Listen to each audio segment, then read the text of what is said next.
우리 주 예수 그리스도로 말미암아 하나님과 화평을 누리자.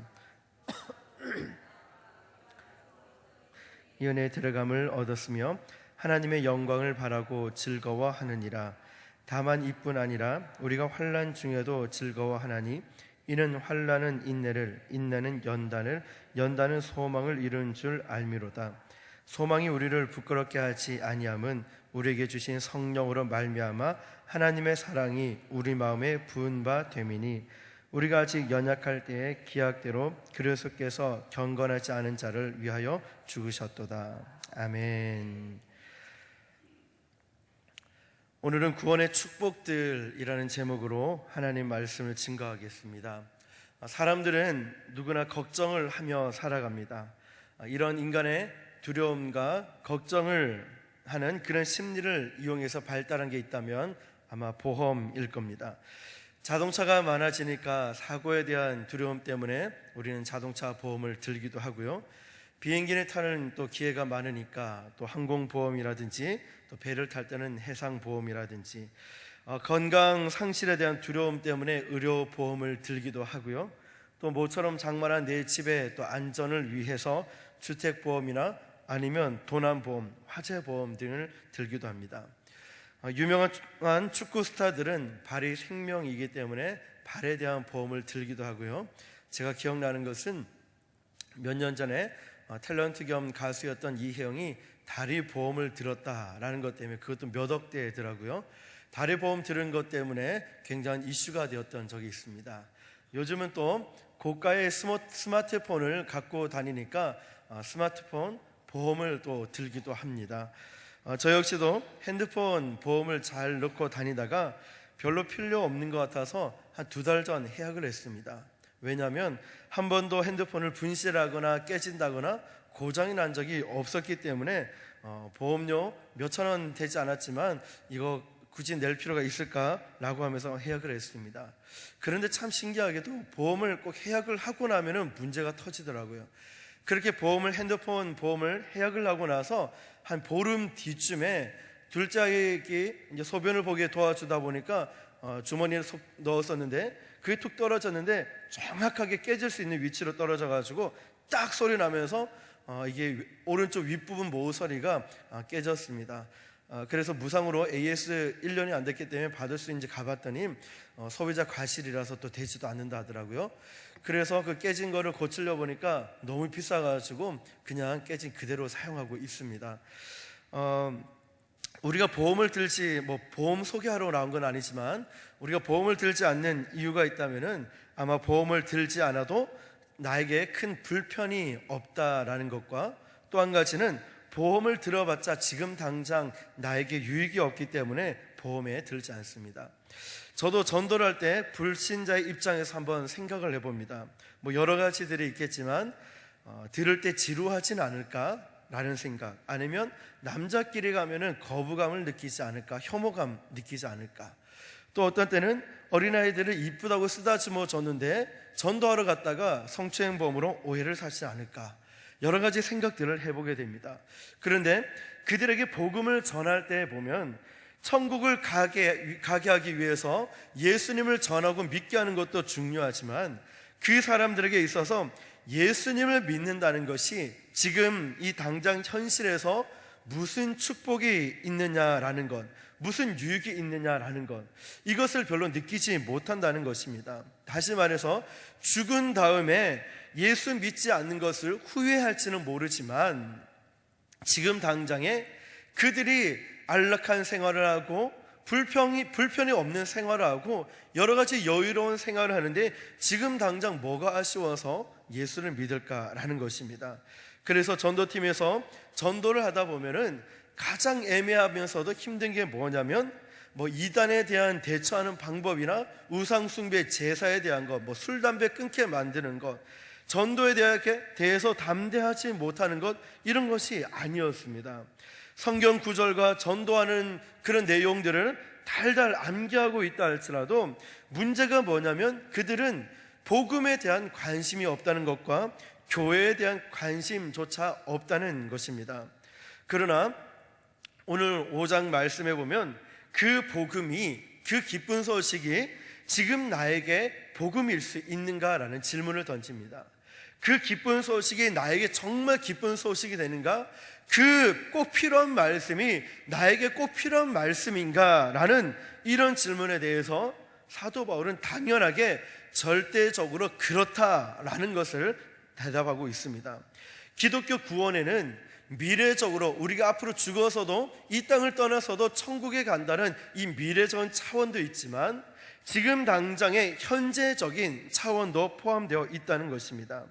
본문 9절 말씀 보시면 그러면 이제 우리가 그의 피로 말미암아 의롭다 하심을 받았으니 더욱 그로 말미암아 진노하심에서 구원을 받을 것이니 라고 말씀합니다. 이 말씀은 예수님이 십자가에 달려서 죽으셨음으로 말미암아 우리가 죄의 사함을 받고 우리는 장차 하나님의 진노에서 벗어나 천국에 갈 것이다. 그러니까 예수 그리스도로 말미암아 이제 우리가 죄의 사함을 받았습니다. 그 다음에 하나님의 진노에서 벗어나서 천국에 간다는 미래적인 내용이 담겨져 있다는 것입니다. 그리고 10절 말씀 보면 또다시 강조하는 것을 보게 되는데요, 10절 말씀에서는 곧 우리가 원수 되었을 때 그의 아들의 죽으심으로 말미암아 하나님과 화목되게 되었은즉 화목하게 된 자로서는 더욱 그의 살아나심으로 말미암아 구원을 받을 것이니라. 10절에서는 더욱 그의 살아나심으로 말미암아, 이 말씀처럼 지금 여기서 누릴 수 있는 구원이 얼마나 큰 축복인가, 놀라운 일인가에 대해서 말씀하고 있습니다. 또한 11절 말씀에서 그뿐 아니라 이제 우리로 화목하게 하신 우리 주 예수 그리스도로 말미암아 하나님 안에서 또한 즐거워하느니라. 이 말씀은 지금 하나님과 더불어 화목하고 하나님 안에서 즐거워할 수 있다라는 것을 약속하고 있습니다. 이것은 바로 구원받는다의 축복이 현재적인 축복을 말씀하고 있습니다. 지금 우리가 예수님 때문에 즐거워하고 지금 예수 그리스도 안에서 하나님 안에서 즐거워할 수 있다라는 것을 말씀하고 있습니다. 그래서 본문 1절 말씀 보면은 그러므로 우리가 믿음으로 의롭다 하심을 받았으니 우리 주 예수 그리스도로 말미암아 하나님과 화평을 누리자라고 1절에는 시작하고 있습니다. 예수님 앞에 나와서 그를 구주와 주님으로 고백하는 자들에게 의롭다함을 얻었다는 것, 예수님을 믿고 나서 내가 의롭다함을 받았다는 것은 이제 믿고 난 다음이기 때문에 과거가 됩니다. 그러나 그것 때문에 얻어지는 결과, 그 열매는 하나님과 더불어 화평하게 된다는 것, 이것이 바로 중요하다는 겁니다. 이제 내가 예수 그리스도를 말미암아 내가 하나님과 화평함을 누리게 된다는 것입니다. 이것은 현재의 사건을 말하고 있습니다. 자, 화평을 누리자는 말을 영어 성경에는 We have peace라고 해서 우리가 현재 평화를 누리고 있다라는 것을 말하고 있습니다. 현재를 강조하고 있습니다. 지금 저와 여러분들이 현재 하나님과 화평을 누리고 있다는 것입니다. 사랑하는 성도 여러분, 우리가 예수 그리스도로 말미암아서 영원한 생명을 얻었을 뿐만 아니라 그 동시에, 그렇다면 저와 여러분들이 구원을 받았다라고 말하는데 구원을 받은 그 축복은 무엇일까? 물론 미래에 이제 우리는 영원한 축복과 영원한 생명을 받았습니다. 그렇다면 현재 내가 구원을 받았는데 그 구원에 대한 축복은 무엇일까? 우리 잠시 몇 가지만 살펴보도록 하겠습니다. 첫 번째로 우리가 구원을 받은 축복이 뭐냐면 화평이라고 말할 수 있습니다. 또는 평화. 오늘 본문에 사용된 이 화평이라는 단어를 보면은 평화로도 사용하기도 하지만 우리가 사람과 사람 사이의 화평을 말하는 것이 아니라 이 관계의 초점은 철저하게 하나님과의 관계를 말하고 있습니다. 나와 하나님과의 사이가 화평하게 되었다라는 것입니다. 이런 화평에 대한 사실을 이해하기 위해서는 내가 예수님 믿기 전의 상태를 보면은 알 수 있습니다. 우리는 예수님 믿기 전에는 하나님과 화평했던 사람들이 아니었습니다. 또한 우리는 하나님과 더불어 화목하지 않았을 뿐만 아니라 10절의 첫 부분에 보면은 뭐라고 기록됐습니까? 하나님과 원수가 되었다라고 합니다. 우리는 하나님과 어떤 사이였냐면 원수가 된 사이였다는 것입니다. 거룩한 하나님께서는 죄가 있는 곳에 진노를 받을 수밖에 없습니다. 그러니까 우리가 싫어서가 아니라 우리의 죄 때문에 진노를 받으시고 우리가 범죄함을 통하여서 하나님과 원수된 사이였다는 것입니다. 계속해서 10절 말씀에는 곧 우리가 원수 되었을 때 그의 아들의 죽으심으로 말미암아 하나님과 화목되게 되었은즉 화목하게 된 자로서는 더욱 그의 살아나심으로 말미암아 구원을 받을 것이니라. 이 본문은 하나님의 아들 예수 그리스도가 죽으심으로 말미암아 하나님과 원수되었던 우리가 예수 그리스도가 죽으심으로 말미암아 우리가 하나님과 화목하게 되었다는 놀라운 말씀을 증거하고 있습니다. 다시 말해서 예수 그리스도께서 이 땅에 오셔서 십자가에 달려 돌아가신 것은 예수님은 하나님과 우리 사이에 단절되어 있던, 끊어져 있던 이것을 회복하기 위해서 화해자로 이 땅에 오신 것이고, 또 예수 그리스도가 죽으심으로 말미암아 하나님과 더불어 화목하게 되는 놀라운 이 사건이 가능하게 되었다는 것입니다. 저는 엊그제 울지마 톤즈라는 다큐멘터리 영화를 보았습니다. 고 이태석 신부의 아프리카 수단의 남쪽에 작은 마을이었던 톤즈라는 마을이 있습니다. 그 마을에 가서 자신의 모든 것을 다 바치고 희생하고 헌신했던 그 사랑이 담겨져 있었습니다. 그 지역은 남과 북으로 나뉘어져 있고 그 사람들에게는 삶의 분노와 증오와 가난과 질병으로 가득 차 있었습니다. 그래서 바람의 딸이라고 말했던 한비아가 전 세계를 다 다녔는데, 전 세계를 다 다니면서 그 아프리카에 있는 톤즈 마을이 가장 심각하고 가장 열악했다라고 얘기를 했습니다. 고 이태석 신부의 헌신적인 이 사랑으로 그 마을의 회복과 병든 자를 직접 찾아 나서면서 한센병에 걸린 자들까지도 고치고 각종 병든 자들을 고치는 것을 보았습니다. 그러나 결국 고 이태석 신부는 대장암에 걸려서 2010년 1월 14일에 이 땅을 떠나가게 되었습니다. 근데 그 땅을 그가 떠나간 후에도 그 마을 사람들이 다시 한 번 더 취재를 하러 갔더니 사랑 그 자체였다라고 말하고, 또 그들이 말하기를 이태석 신부는 우리의 아버지였다라고 얘기를 했습니다. 그는 마을에 학교를 지었고 총 대신 악기를 지어줬고 한센 병자들에게 희망이 되어주었습니다. 자신의 생명을 내어주고 그곳에 진정한 화해와 회복이 있었습니다. 사랑하는 성도 여러분, 하나님과 더불어 화목된다는 이 사실이 실제로 우리의 삶에 던져주는 그 메시지가 무엇일까요? 본문은 2절 말씀에서 그 대답을 발견할 수가 있는데요, 또한 그로 말미암아 우리가 믿음으로 서 있는 이 은혜에 들어감을 얻었으며 하나님의 영광을 버리고 즐거워하느니라 라고 말씀합니다. 이 말씀처럼 예수 그리스도께서 이 땅에 오시고 영원히 죽을 수밖에 없는 저희들을, 인간들을 하나님과 화해할 수 있도록 만들어주시고 화목하게 할 수 있도록 만들어주셨습니다. 그리고 나서의 결과를 보면 이제 12절, 우리가 2절 말씀 읽었듯이 이 말씀에서 우리가 주목해야 될 단어가 서 있다라는 단어이고, 또 하나는 들어감이라는 단어입니다. 하나님과 우리가 화목했기 때문에 우리가 하나님 앞에 서 있을 수 있는 것이고, 하나님과 우리가 화목했기 때문에 우리가 하나님의 은혜 앞에 서 있게 들어갈 수 있게 됐다는 것입니다. 죄인된 모습이 하나님 앞에 설 수 있겠습니까? 죄인이 하나님 앞에 서 있을 수 있다는 사실, 하나님께로 간다는 사실이 얼마나 두려운 사실인지 아십니까? 죄인인 나를 속속들이 다 꿰뚫어 보시고 모든 것을 알고 계시는 그 하나님 앞에 선다는 것이 얼마나 두려운 사실인지 아십니까? 투시의 은사를 받으신 분들이 계십니다. 만약에 그분들에게 가서 기도를 받으러 간다면 아마 저와 여러분들은 며칠을 금식하고 며칠 동안 회개하고 나서 아마 그 투시 은사 있는 분들에게 가서 기도를 받을 겁니다.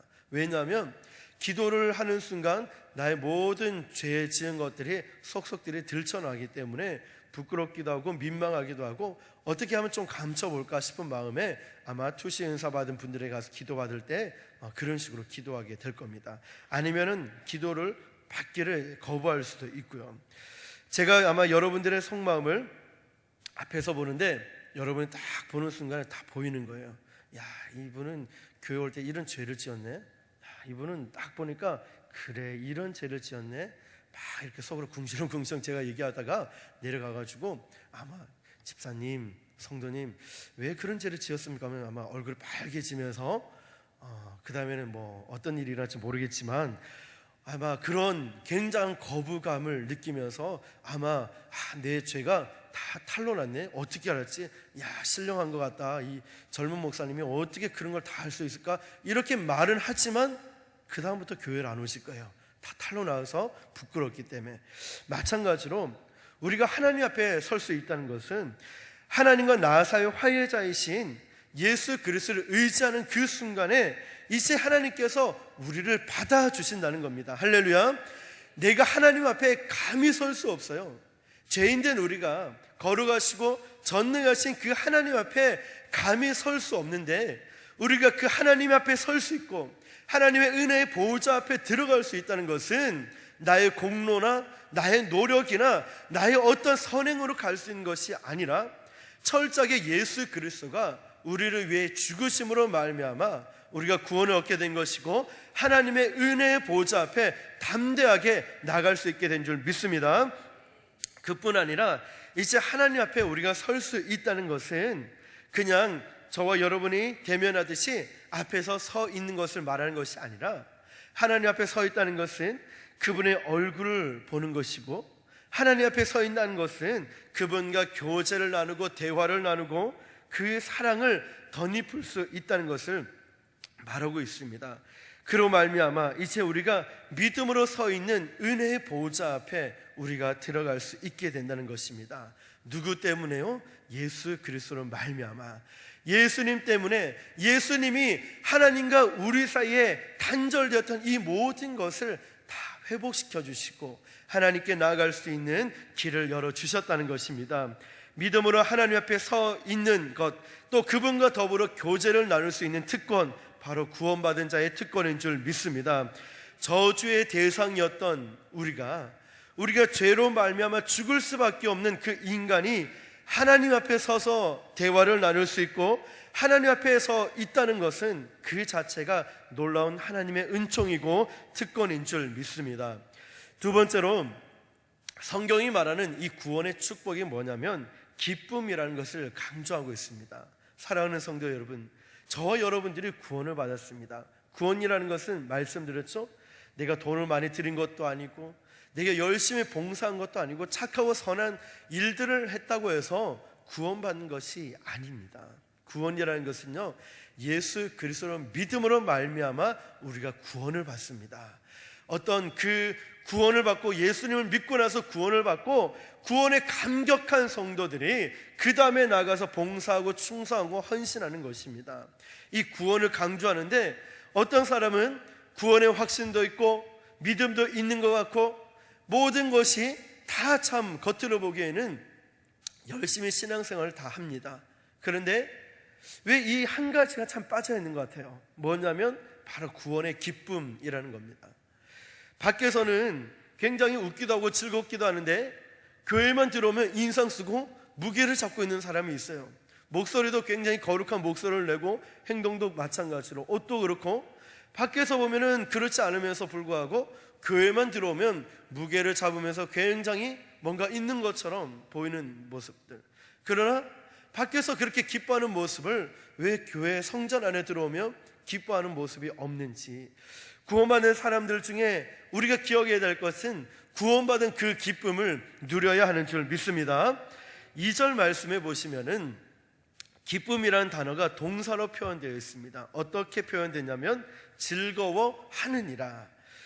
기쁨의 삶은 우리에게 있어서 너무나 중요합니다. 왜냐하면 예수 그리스도께서 십자가에서 죽으셨다는 이 사실만 믿는다면 우리가 슬퍼하고 애통해하고 또 침울할 수밖에 없습니다. 그러나 그 다음에 우리 때문에 부활하셨고 다시 오시겠다라고 약속하신 그 언약의 말씀을 기억한다면 어떻게 우리가 침울해 있을 수 있고 우리가 인상 쓰며 또 우리가 슬퍼하는 모습만 갖고 있을 수 있겠습니까? 우리는 바로 구원받은 하나님의 백성인 줄 믿습니다. 그러므로 우리는 기뻐해야 됩니다. 즐거워해야 됩니다. 오늘 이 예배가 장례식을 치르는 예배가 되는 것이 아니라 축제의 예배가 되어야 하는 줄 믿습니다. 이 예배는 축제입니다. 이 예배는 주님이 함께 하시는 축제의 예배이고 기쁨의 장이고 우리가 축복을 받는 시간이고 하나님께 내 온 마음과 정성을 다하여 하나님께 기쁨의 제사를 드리는 시간인 줄 믿습니다. 그렇다면 여러분들은 무엇 때문에 기뻐하십니까? 야, 오늘은 돈을 많이 벌었어. 야, 오늘은 내가 컨디션이 좋아서, 우리 자녀들이 공부를 잘해서, 야, 오늘은 내가 하는 일들이 뭔가 꿈자리가 좋아. 이것 때문에 기뻐하십니까? 아니면 복권을 샀는데 뭐 1,000원이라도 당첨됐는데 야, 본전치기를 했다. 이것 때문에 기뻐하십니까?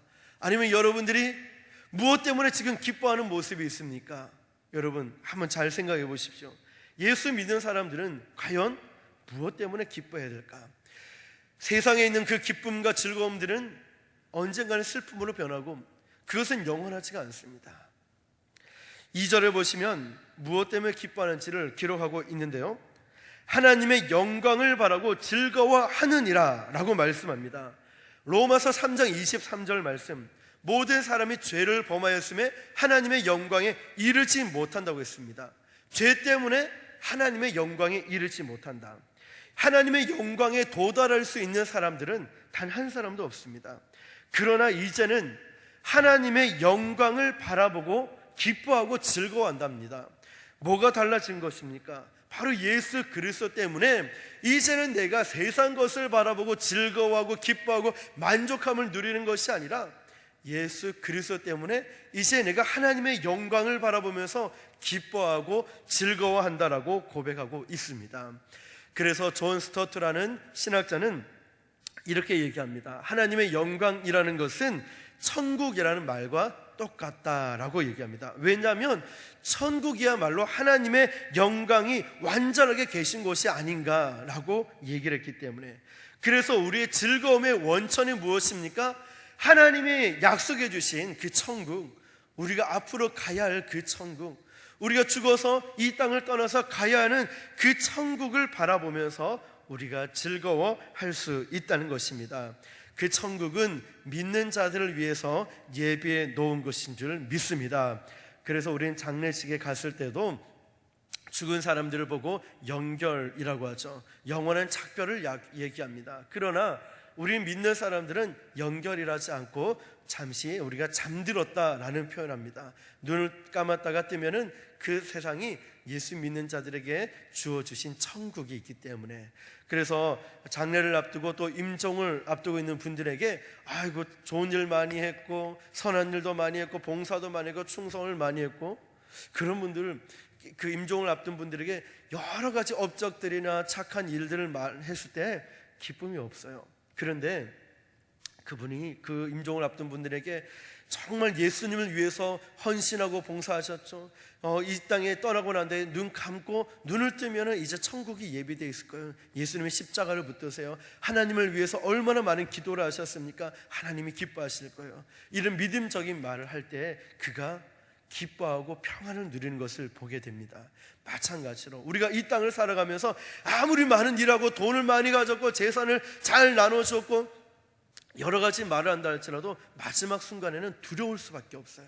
내가 이 한 번도 가보지 않은 그 다음 세계에 어떤 일이 일어날까, 그런 두려움이 있지만 그에게 믿음을 심어주고 장차 우리가 가야 할 영원한 본향집인 천국을 사모하는 그 하나님의 영광을 바라보십시오 말할 때 두려움이 사라지고 참된 평안이 임하는 것을 보게 됩니다. 바로 이것이 예수 믿는 자의 기쁨이라는 것입니다. 무엇 때문에 기뻐하십니까? 물어본다면 예수님이 주신 그 천국을 바라보고 우리는 기뻐하고 있습니다 라고 말할 수 있어야 됩니다. 3절 4절 말씀 보면 다만 이뿐 아니라 우리가 환난 중에도 즐거워하나니 이는 환난은 인내를, 인내는 연단을, 연단은 소망을 이루는 줄 알밀로다. 연단이라는 이 단어에 한번 주목해 보십시오. 영어 성경에는 연단이라는 단어를 캐릭터라고 합니다. 이게 뭐냐면 인격, 개성이라는 뜻이죠. 환난을 통해서 이 연단을 주십니다. 환난은 인내를 통해서 연단을 주시죠. 연단이라는 것은 캐릭터, 즉 인격이라고 말했습니다. 환난을 통해서 주님께서 우리에게 원하시는 것이 뭐냐면 인격을 만들어가고 계신다는 겁니다. 혹시나 여러분 가운데 환난을 겪고 있습니까? 환난이 하는 일들은 우리의 인격을 변화시킵니다. 우리가 삶은 늘 스트레스 있고 괴롭히는 그런 일들이 있습니다. 그러나 사랑하는 성도 여러분, 하나님을 사랑하는 사람들에게 있어서 중요한 것은 바로 이것입니다. 여러분 가운데 이겨낼 수 없는 환난들이 많이 있습니다. 그러나 그 환난 가운데서 하나님의 신실하심을 발견한다면, 그 환난을 통하여서 하나님이 나와 함께 하심을 믿는다면 그 환난을 통해서 우리는 그 인격이 변화가 됩니다. 그런데 그 인격이 어떻게 변화되냐면 예수님을 닮아가는 그 인격으로 변화되는 줄 믿습니다. 사랑하는 성도 여러분, 환난이 있을 때 염려하지 마십시오. 그 속에서 하나님을 신뢰하시길 바랍니다. 환난이 있을 때 그 속에서 하나님을 발견하시길 바랍니다. 환난이 있을 때 왜 하나님 나에게 이런 환난이 있습니까? 나에게 왜 이런 고난이 있고 나에게 왜 이런 아픔이 있습니까? 하나님의 그 뜻을 발견하시길 축복합니다. 그렇다면 그 속에서 진짜 그 환난의 목적을 발견하게 됩니다. 진짜 목적은 내 인격이 변화되는 것. 누구를 닮아서요? 예수님을 닮아서. 이 환난 중에서 우리가 그것 때문에 즐거워한다라고 고백할 수 있습니다. 환난이 왔네. 이 환난이 왔을 때 그래, 기도해야지. 환난이 왔네, 하나님 말씀 읽어야지. 환난이 왔네, 주님의 그 신실하심 의지하기 위해서 우리가 믿음으로 고백하고 나간다면 내가 그 환난 때문에 내가 변화된 그 모습을 바라보면서 우리는 즐거워하게 될 줄 믿습니다. 주님께서 나를 이렇게 만드신 후에 이 환난은 인내를 요구합니다. 환난은 인내는 연단을. 환난 가운데, 환난과 연단 가운데 무엇이 있습니까? 인내가 있습니다. 오래 참으시는 하나님이시죠. 우리는 이 환난을 통해서 우리가 변화되기 위해서는, 우리가 연단을 위해서는 바로 인내라는 과정이 필요합니다. 예수 그리스도를 닮아가는 인격의 열매는 원하면서 과정을 무시해서는 절대로 안 됩니다. 사랑하는 성도 여러분, 우리가 정말 진정으로 예수님을 닮아가기 원하고 우리 믿음이 성장하기 위해서는 바로 이 인내라는 과정이 필요합니다. 누구나 다 인내하길 원하죠. 그런데 그 인내하는 과정을 견디기는 매우 힘들어하는 사람들을 봅니다. 어떤 사람들은 이렇게 얘기합니다. 하나님, 제가 정말 인내가 필요합니다 라는 것을 깨닫고 하나님께 기도합니다. 하나님, 제발 저에게 인내를 주십시오. 지금 당장 주십시오 라고 얘기한다는 겁니다. 인내를 필요하다라고 기도했지만 당장 달라고 기도하는 것, 우리에게는 이런 과정들이 필요합니다. 환난은 인내를 낳고 인내는 연단을 낳고 연단은 소망을 낳습니다. 소망을 낳는데 주님께서 기뻐하시는 인격으로 만들어 간다는 사실을 기억하시길 바랍니다. 사도 바울도 환난 중에 즐거워할 수 있다는 그 이유가 바로 이 사실을 확신했기 때문에, 환난이 있지만 그 인내가 있고 인내를 통해서 내 인격, 연단을 시키는 그 인격이 변화되고 그것을 통하여 내가 소망 중에 주님을 바라보는 그런 믿음의 고백이 있었기 때문에 사도 바울도 환난 중에 즐거워할 수 있었습니다. 또 우리가 즐거워할 그 이유는 하나님 때문에 우리가 즐거워할 수 있습니다. 11절을 보면 그뿐 아니라 이제 우리로 화목하게 하신 우리 주 예수 그리스도로 말미암아 하나님 안에서 또한 즐거워하느니라. 아멘. 왜 우리가 이런 환난을 겪어야 할까? 우리가 환난 중에서도 우리가 하나님을 발견할 수 있다면 우리가 즐거워할 수 있게 되는 줄 믿습니다. 환난의 이 고통 속에 하나님이 함께 하신다는 이 사실 때문에 우리가 찬양할 수 있고 또 우리가 즐거워할 수 있는 그 이유가 됩니다. 무엇 때문에요? 하나님 때문에. 저와 여러분들이 즐거워할 수 있는 그 이유는 어떤 집사님이나 어떤 성도님들이나 어떤 일 때문에 즐거워하는 것이 아니라 오직 한 가지 이유, 하나님 때문에 즐거워하시길 주님의 이름으로 축복합니다. 이것이 바로 구원받은 자의 특권입니다. 여러분, 내가 구원받았다면 이제는 세상 것 때문에 즐거워하고 기뻐하지 않습니다. 왜냐하면 그것은 물론 일시적인 기쁨과 행복은 될 수 있겠죠. 그러나 영원한 참 행복을 주시고 기쁨을 주시고 즐거움을 주시는 분은 오직 하나님 한 분밖에 없는 줄 믿으시길 바랍니다. 구원받은 자만 이것을 누릴 수가 있다는 것이죠. 또한 세 번째, 우리가 구원받은 그 축복이 뭐냐면 바로 소망이라는 것입니다. 인간의 한평생 삶의 이유가 있다면, 아마 이 땅에 우리가 살아가는 그 희망이 있다면 바로 소망이 있기 때문입니다.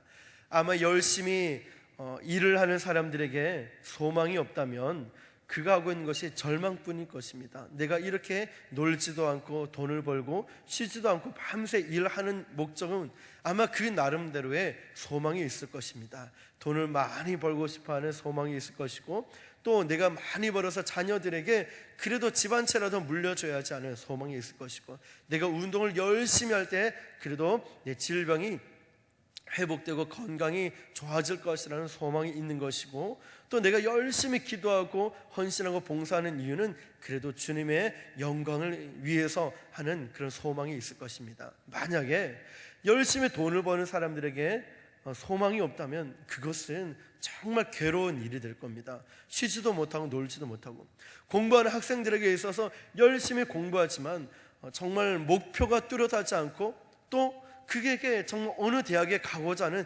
소망이 없다면 그것은 별 도움이 되지 못할 겁니다. 그러나 이 땅을 살아가면서 우리에게 진짜 내일이 있다는 그 기대와 소망 때문에 그 중에 예수 믿는 사람 줄 중에 정말 붙들어야 할 그 소망이 무엇일까? 오늘 일부 예배 들어오신 성도 여러분, 여러분들의 소망은 무엇입니까? 여러분들이 이 땅에 있는 그 여러 가지 소망이 있지만 우리가 이 시간에 붙들어야 할 그 소망을 다시 한 번 더 점검해 보시길 바랍니다. 예수 믿는 사람들이 정말 이 땅 가운데 붙들고 기대해야 될 그 소망이 무엇이냐? 그것은 하나님이 기뻐하시는 사람이 되겠다라는 이 소망입니다. 할렐루야. 우리가 이 땅을 살아가면서 예배 들으면서 내 마음은 하나님이 기뻐하시는 사람이 되어야 되겠다, 하나님이 기뻐하시는 사람이 되어야지, 하나님의 영광을 위해서 살아가는 사람이 되어야지, 이것이 바로 우리의 소망인 줄 믿습니다. 이 소망을 가진 자에게는 반드시 주님께서 도와주십니다. 그래서 인생에 비바람을 만나고 폭풍을 만나고 어떤 고난을 만난다 할지라도 우리가 그 환난 중에 하나님을 발견하고 그 환난을 통하여서 예수 그리스도를 닮아가는 그런 빛나는 인격으로 만들어주시고 우리를 다듬어 주신다는 이 소망을 붙드시고, 또 이 땅을 떠나서 우리가 영원한 집, 바로 천국에 갈 수 있다는 이 소망을 붙드시길 바랍니다. 그래서 사도 바울은 우리가 낙심하지 아니하노니 내 겉사람은 날로 후피하나 내 속사람은 날로 새로워진다라고 고백하고 있습니다. 이처럼 예수 믿는 사람들에게는 소망이 있습니다. 날마다 내 인격이 변화되어서 주님을 닮아간다는 소망, 이 땅에 있는 그 소망, 그리고 천국으로 갈 수 있다는 그 소망 말입니다. 마지막 네 번째, 구원받은 자의 축복이 뭐냐면 사랑입니다. 사랑. 환난을 만날 때 신자와 불신자의 차이가 있습니다. 예수 믿는 자나 믿지 않는 자나 누구나 다 환난은 다 있습니다. 그러나 다른 점이 있습니다. 불신자들은 환난을 만나면은 두려워하고 불평과 원망하고 낙심하는 것을 보게 됩니다. 그러나 믿는 자들에게는, 하나님을 사랑하는 자, 곧 그 뜻대로 부르심을 받은 자들에게는 모든 것이 합력하여 선을 이룬다라고 합니다. 이처럼 환난을 만날 때 모든 것이 합력하여 선을 이룰 것이다 라고 믿기 때문에, 그 환난 가운데서도 하나님이 함께 하신다는 것을 믿기 때문에 환난 속에 감사할 수 있고 기뻐할 수 있고 즐거워할 수 있는 이유가 됩니다. 그것은 바로 그 근원이 뭐냐면 우리 안에 계신 성령님이 계시기 때문입니다. 성령님께서 우리를 사랑할 수 있고 더욱더 뜨겁게 용서할 수 있고 사랑할 수 있는 능력을 주신다는 겁니다. 5절 말씀에도 소망이 우리를 부끄럽게 하지 아니함은 우리에게 주신 성령으로 말미암아 하나님의 사랑이 우리 마음에 부은 바 됨이니 라고 말씀합니다. 부은 바 되었다라는 것은 문법적으로 완료형을 말합니다. 다 부어졌다라고 말하고 있습니다. 한번 부어진 그 사랑의 효과가 지금도 충분한 효과로 나타나게 된다는 것입니다. 평생을 사용할 수 있는 그 사랑입니다. 우리가 하나님의 사랑으로 이웃을 사랑하고 그리고 또 다른 사람들을 찬양할 수 있는, 또 다른 사람들을 사랑할 수 있는 그 이유가 된다는 것입니다. 여러분, 우리가 이 사랑을 언제 체험했습니까? 하나님께서 나에게 그 뜨거운 사랑을 부어줬던 그 사랑을 언제 체험하셨습니까? 우리는 그 사랑을 십자가 앞에 섰을 때 체험할 수 있습니다. 그 십자가 앞에 서면 주님이 나를 얼마나 사랑하시는지, 영원히 죽을 수밖에 없는 죄인된 더럽고 추악한 죄인인 우리를, 그리고 늘 불순종하고 늘 정말 하나님 앞에 죄만 지었고 죄송할 것밖에 없는 저와 여러분들은, 우리는 십자가 앞에 섰을 때 비로소 그 사랑을 알게 되고 체험할 수 있게 됩니다. 우리가 그 십자가 앞에 섰을 때 하나님의 사랑을 체험했을 때 내가 이제 그 사랑을 가지고 또 다른 사람을 사랑할 수 있는 힘을 얻게 됩니다. 주님이 저와 여러분들을 어떻게 사랑하셨습니까? 그 사랑의 깊이와 그 놀라운 사랑을 이해하기 위해서는 우리는 주님을 만나기 전의 상태를 돌아봐야 합니다. 내가 얼마나 많은 사랑을 받았을까?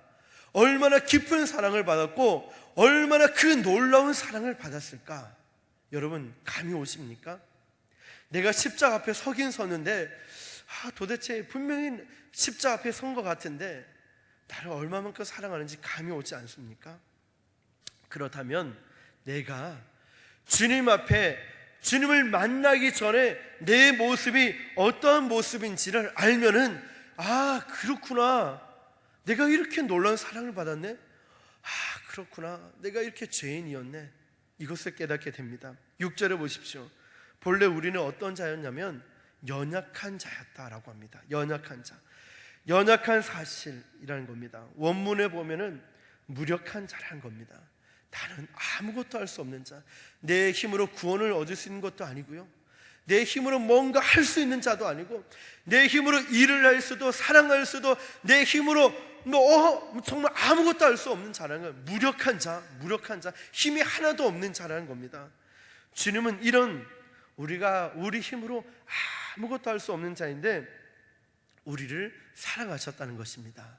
사랑하는 성도 여러분, 지금 내 힘으로 일도 하고 돈도 벌고 내 힘으로 운동도 하는 것 같고요, 내 힘으로 운전도 하는 것 같고요, 내 힘으로 뭔가 하는 것 같지만, 그러나 우리는 주님을 만나기 전에 주님의 사랑이 아니고서는 나는 무력한 자, 내 힘으로 하고 있는 이 모든 것이 나는 아무것도 할 수 없는 무력한 자라는 겁니다. 그런데요, 주님의 사랑 때문에 내가 이것도 하고 저것도 하고 이런 일들, 이런 직장 일들, 가정 일들, 사랑도 할 수 있고 예배 드릴 수 있는 것, 이 모든 것이 하나님의 은혜인 줄 믿습니다. 6절 후반부에 보십시오. 또한 우리가 경건하지 않은 자라고 합니다. 이것은 불경건한 자라고 하죠.